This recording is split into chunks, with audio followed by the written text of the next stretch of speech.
সম্মানিত ভাইরা, আগামী 12ই ফেব্রুয়ারি আপনাদেরকে ন্যায়ের প্রতীক দাঁড়িপাল্লায় ভোট দিতে হবে, তাহলে এই ন্যায় ও ইনসাফ প্রতিষ্ঠিত হবে।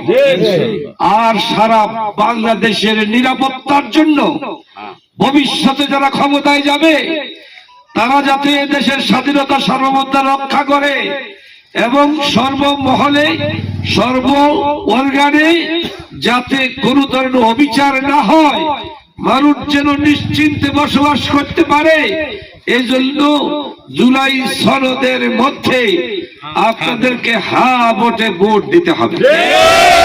হা ভোটে যদি রায় দেন এই দেশ নিরাপদ থাকবে ইনশাআল্লাহ।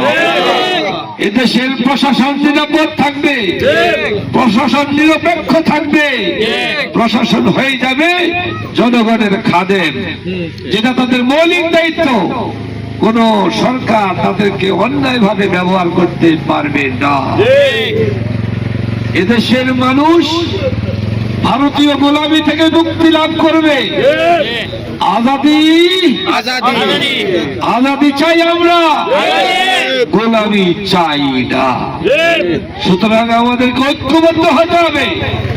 বাংলাদেশের প্রতিটি মানুষকে ঐক্যবদ্ধ করে আমরা এদেশের স্বাধীনতা সার্বভৌমত্ব রক্ষা করবো ইনশাআল্লাহ।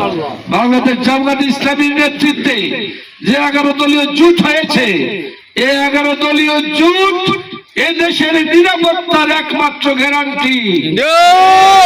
আর যারা চাঁদাবাজি লিপ্ত, নিজেদের মধ্যে খুনাখুনিতে লিপ্ত, সন্ত্রাসী কাজে লিপ্ত, দখলদারিত্বের মধ্যে লিপ্ত, তারা কোনদিন এদেশের মধ্যে মানুষের কল্যাণ করতে পারবে না।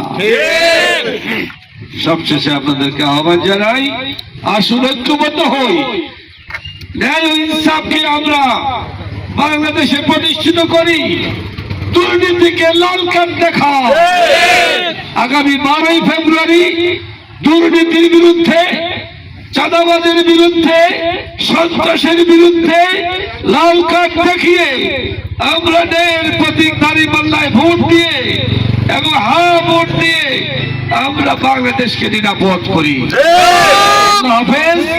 বাংলাদেশ জিন্দাবাদ, আগানগরবাসী জিন্দাবাদ, বরুড়াবাসী জিন্দাবাদ। আল্লাহ হাফেজ।